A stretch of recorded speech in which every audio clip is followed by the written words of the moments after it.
My name is Olivia. I recently gave birth to my daughter Elena, who's about to turn 1. My husband has been incredibly supportive, especially since this is our first child. I'm very grateful for him. But there's a problem with my in-laws.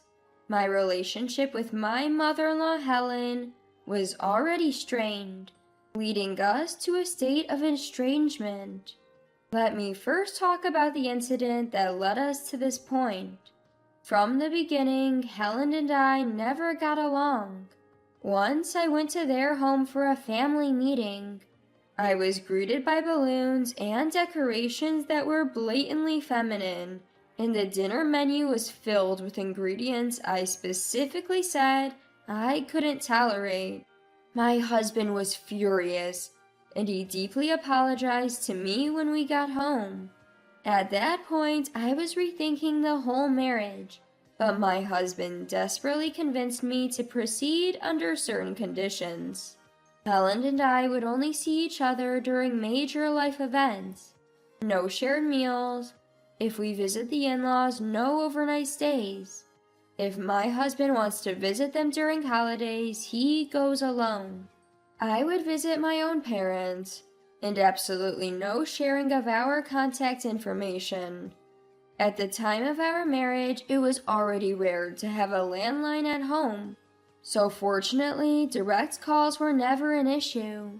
We decided that if these conditions were broken, I'd go back to my parents, and we would either sever ties with Helen or get a divorce. But Helen continued to create issues. Take our wedding, for example. We couldn't exactly not invite her. However, she showed up in a painfully inappropriate white mini dress. She was promptly escorted out by the staff and had to rejoin the ceremony in what I assume were her regular clothes. Every time she met relatives from my husband's side, she would complain. I had that dress made for my son's wedding, but the bride complained. I want my money back.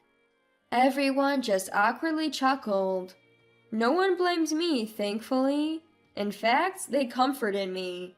She even tried to insert herself during the cake-cutting ceremony and deliberately attempted to spill wine on my dress. She was removed from the venue midway, and my husband apologized to me profusely. My husband had been apologizing profusely to my parents and relatives. He kept saying, "It's so embarrassing to have a mom like that." Even my parents and relatives had seen Helen's erratic behavior. Some suggested we should reconsider the marriage, but after seeing my husband's sincere apologies and his regretful face, they felt he wasn't a bad guy.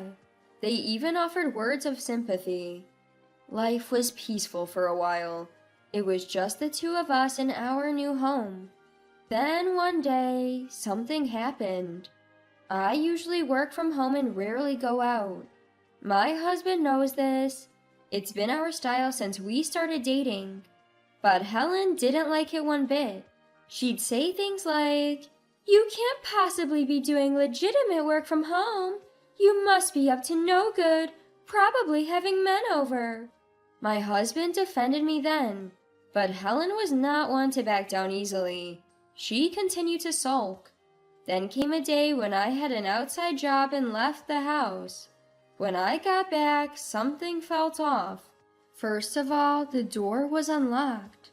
I thought we might have been robbed and called my husband. "Hey, you're still at work, right?" "Yeah, what's going on?" "I told you I had work outside today, right?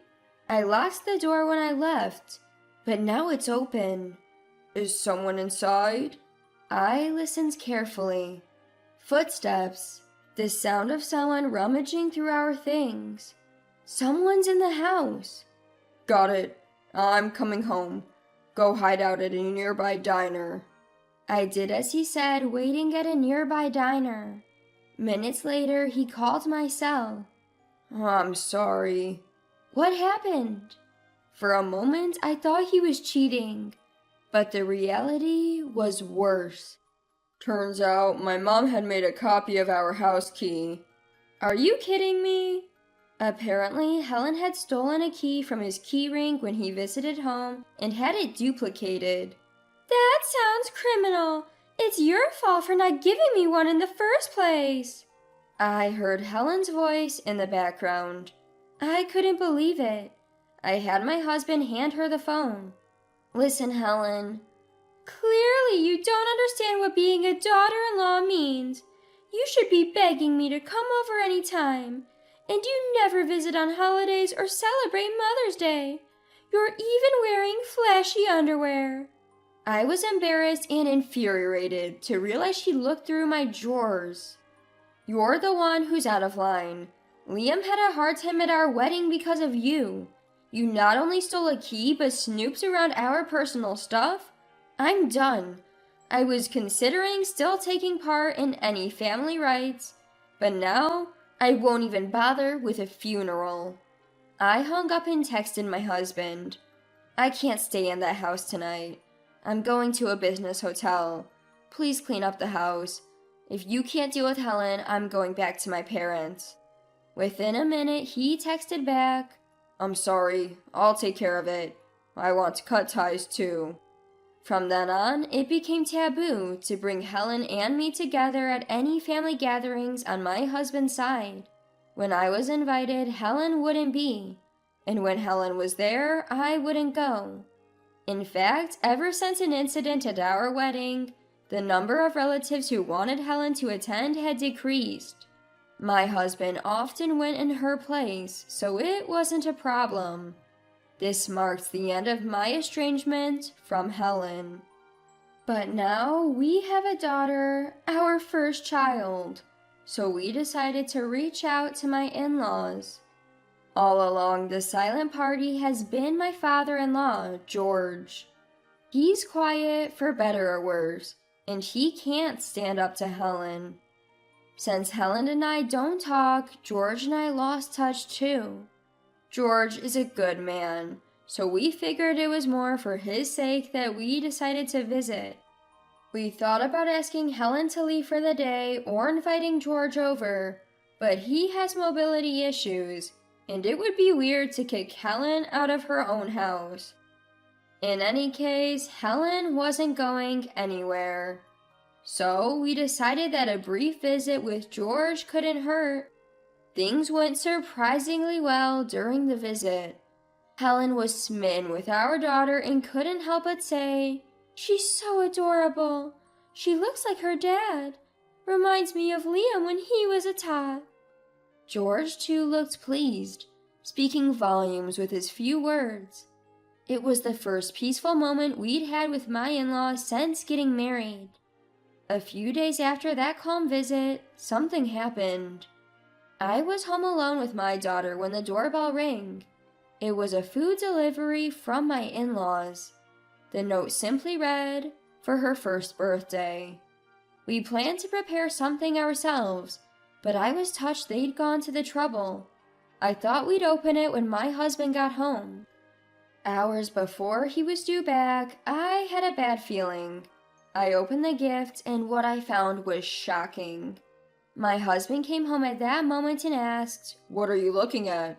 I said, "It's a first birthday meal for our daughter from Helen," and threw it into the trash.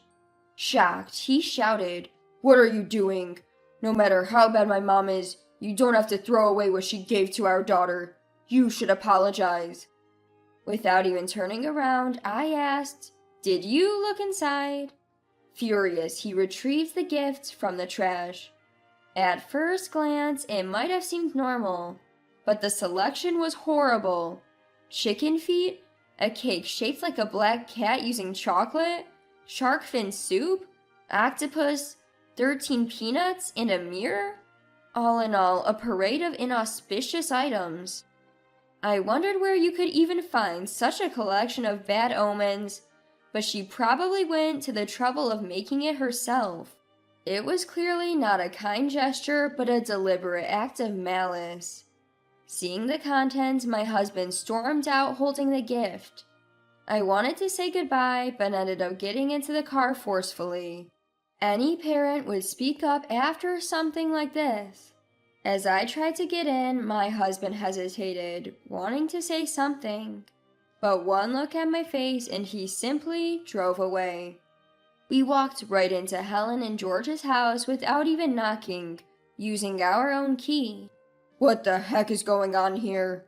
Helen and George were in the living room, apparently eating leftover chicken for dinner. When Helen saw the gift bag in my husband's hand, she said, "Oh, it arrived. Nice celebration meal, isn't it?" Her face looked genuinely pleased. A nice celebration meal? It's all filled with bad luck and inappropriate items. The apple doesn't fall far from the tree, huh? Oh, come on, it's lavish. I put a lot of care into making it. Just be grateful and use it. Who in the world would use such bad luck, inappropriate items for a first birthday celebration? Oh, were they bad luck or inappropriate? I didn't notice. I couldn't believe she said that with such confidence. I recalled what she had packed. The cat-shaped cake may look cute, but black cats are often associated with evil. Shark fin soup isn't exactly animal-friendly or environmentally conscious. Then there were 13 peanuts, which are not only a high allergy risk for a 1-year-old, but the number 13 is often considered unlucky. The gift was entirely inappropriate. Given all this, it's hard to believe she didn't know what she was doing. And the chicken, it was a single leg, hardly lavish. If they had simply sent their delicious fried chicken, it would have been a much better celebration gift. That's the crux of it. So you didn't know, huh? Then why don't you guys eat it? How dare you even say that? My husband then spoke up and Helen sighed heavily. You know, I've been thinking for a while. You take everything so negatively. Like that balloon during the family meeting. It simply looked feminine. It's art, dear. Art. Helen continued, a little snorted. And at the wedding, I wore a white dress because it suits me. There's no rule saying a mother can't wear white. As for the cake cutting, I just wanted one last memory. You two are the mean ones, always taking away my joys. With that, Helen gestured. You've been so spiteful, so give back the money spent on the dress and this celebration. I was so flabbergasted I couldn't speak, just stood there holding our daughter. Are you kidding me? I looked at my husband, whose face was red with anger. What? Ever since our wedding. No. For as long as I can remember, you've been embarrassing. You always sabotage events if you're not the center of attention. That's not true. My husband began recounting. It was the same during my own birthdays. She didn't want to do anything because she wasn't the center of attention. Even the birthday cakes were always what my mom liked. So I told her since elementary school that we didn't have to celebrate my birthday anymore. A young boy saying he didn't want a birthday celebration? He must have really disliked it. As he spoke, tears flowed down my husband's face. My mom would still force a birthday party every year, and even the gifts she chose were ultimately for herself. I later heard that the gifts my husband received were things like books that were more to Helen's taste, or craft supplies he would never use. Whenever he said he didn't need them, Helen would go, I thought it would be fun if we could use it together. Fine, I'll just keep it. That would get annoying. I thought I'd only have to put up with this stuff from her, but she started doing it to Olivia too. I can't take it anymore. I'm cutting ties. My husband declared. What are you talking about? You're our only child. What's going to happen to us? As if I care. I've done so much for you. What is she talking about? Everything Helen did was for herself. My husband felt the same way. All the things Mom's done, it's all for herself. She needs to be the star of any celebration, so I can't imagine any future event where she won't want to steal the spotlight. And that's just sad. That's not true. Helen was clearly rattled, but my husband's mind was made up. He then turned to George. Thanks for secretly buying me birthday gifts and taking me out to eat when Mom wouldn't celebrate my birthday. You! But I can't forgive that you didn't stop her from ruining our wedding or causing this whole mess. I won't let Olivia or our child see you if she doesn't want to. George looked down, saying nothing. We're leaving and we're going to move. You won't hear from us or see us again, and we're not telling you where we're moving to. Please rethink this. Helen was desperate and crying. No can do. It's not just Olivia who can't handle this anymore. I can't either. I wouldn't even want to attend my own funeral at this point. How can you say such a thing? I hate it that much. I don't want to see you again. I'm sorry for everything until now. From here on out, it'll just be the three of us. Finally, I found my voice and tears of relief started to flow. I'm sorry I couldn't understand earlier. It's my fault for not speaking up. Let's go. My husband took my hand, and we left his parents' home for good. Life became hectic for us. We were busy choosing a new home and packing, and before we knew it, the days had flown by. Oddly, Helen never showed up. When I casually mentioned Helen to my husband, he dryly laughed. I'd like to think Dad is holding her back. Now we've moved and are living in a different area.